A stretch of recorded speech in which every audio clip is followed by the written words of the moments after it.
Well, this week we're back to the Salt Lake and Fort Douglas Railroad. If you remember, a few weeks ago we left this railroad off here at the Liberty Flour Mill on 9th South and 9th East. Now the question has come up, how is it that I know exactly where this railroad ran? Well, I have these survey maps that I bought from a collector some years ago, and I've turned those into a very accurate system map for the entire railroad.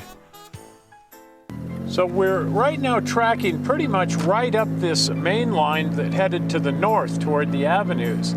The first stop along here was the Salt Lake Brewing Company, and this was a really cool little place on the railroad. There was a beer garden here called Fuller's Pleasure Garden, and you could stop and get a couple of brewskis, and you could also go into the pleasure garden and play in the park, as it were. The park is now mostly condos on a hillside. The hill is called Brewery Hill because the brewery was here, and in fact the brewery is still here. It's not a brewery anymore, but the building is still intact. The main line ran right through where we're driving right now, and this split between two buildings of the brewery. There were buildings on the east and on the west. Only the buildings on the west survive. Where the tracks crossed through at the brewery, they angled across the hill. Today, a main road angles in the other direction, a large S-curve that turns 4th south into 5th south and has the light rail tracks running up the middle of it as well.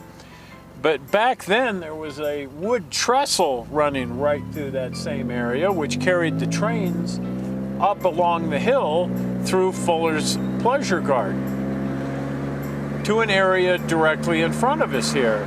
Now in this area there's an apartment house, and the tracks would have gone right through about the 2nd floor of this apartment house, crossing across the hill just above the apartment house. Now this area that you see right here is the actual grade. It's pretty hard to find grade for this railroad, but here it is running right through these people's backyards. It's still there after all these years. It hasn't disappeared. Very few places where the grade actually survives that way. So the little railroad came right up through here. There's a big apartment house here now. And pretty much the grade has been obliterated by all of the excavation in here. But at the back of the parking lot, you'll see a retaining wall, and that marks the actual grade. Those cars are parked on the old railroad grade. So the trains ran right up the middle of this street and right through what is that apartment house directly in front of us. It bent ever so slightly to the west, but mostly it just made a big sweeping turn heading to the east to pick up 1st Avenue, and it ran along the southern edge of 1st Avenue. So the tracks ran right up along the right-hand side of 1st Avenue here, along the south side of 1st Avenue, and continued straight right here at what is now Virginia Street. That was the boundary into Fort Douglas. The tracks split as they entered Fort Douglas. The line going to the south went onto the fort, and the line going to the north went up Dry Canyon. And up here they had these limestone pits, and you can see right here where there was a beehive kiln for cooking down the lime into cement. And they were making mortar out of it, brick mortar.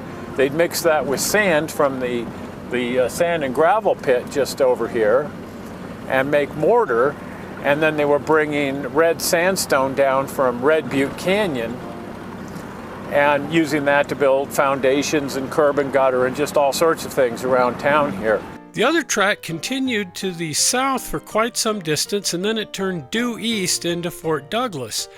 On Fort Douglas there was a 3-way switch, and the line to the left went into the fort. It ended up over by these buildings, which weren't there at the time.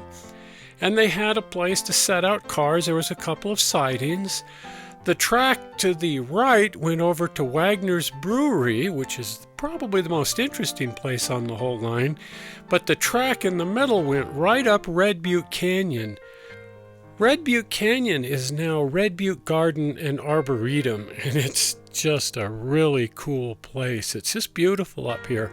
There's gardens and walkways, and they have concerts and so on, but right here is the grade, and it's now a hiking trail, and people go up in there and they walk along the old grade. Used to be that people didn't know it was a railroad grade, but now it's pretty clearly marked as a railroad grade from the old Salt Lake and Fort Douglas. Trees won't grow on it because the soil has been so heavily compacted by the heavy little trains that pulled red sandstone out of these quarries high up on the hill. They had to have a switchback to get the trains up there, and then they brought the sandstone down.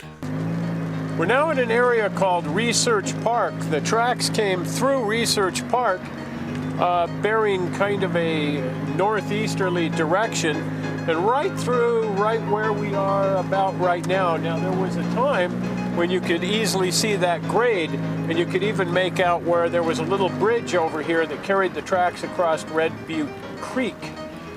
Today there's a little footbridge over there, and you can still sort of find it that way.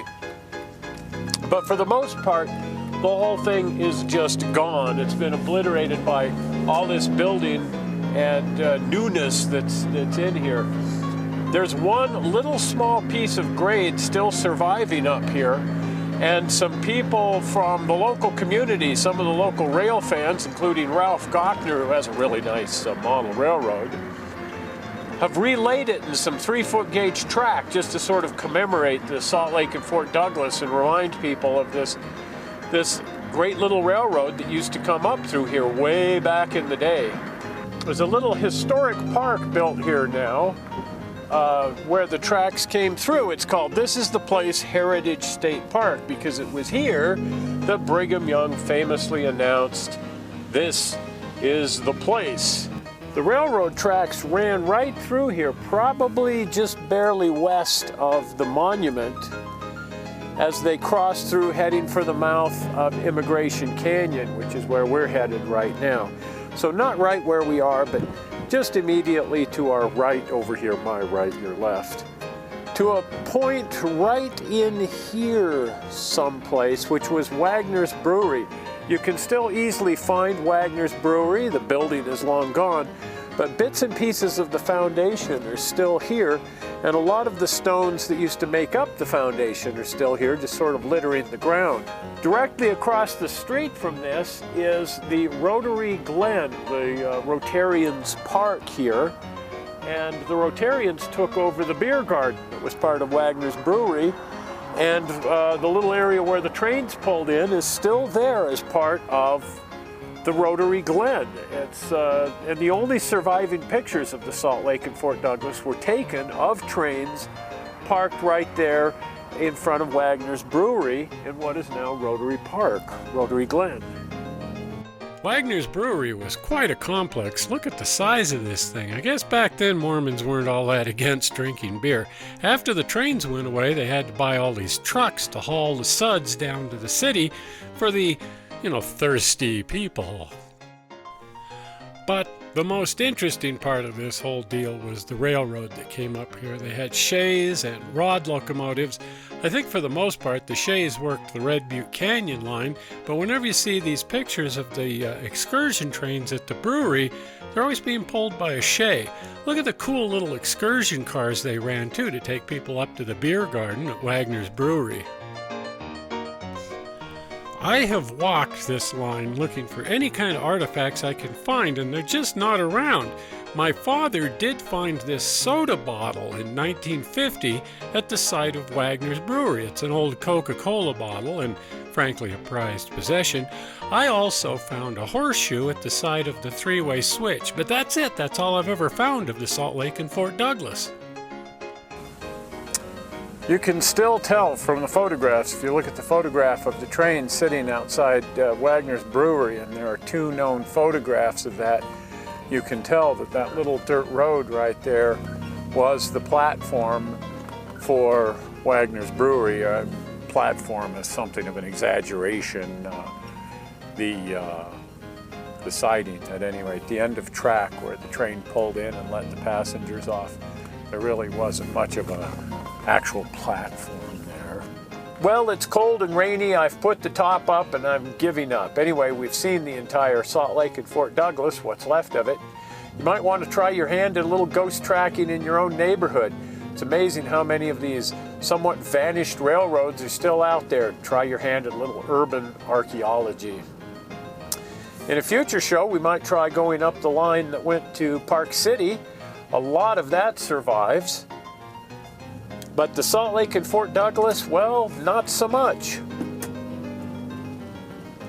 We'll keep checking back here for more videos. Subscribe to the channel, like me on Facebook, look for me on Vimeo. Heck, I might even sign up for Twitter at some point and you can follow me there.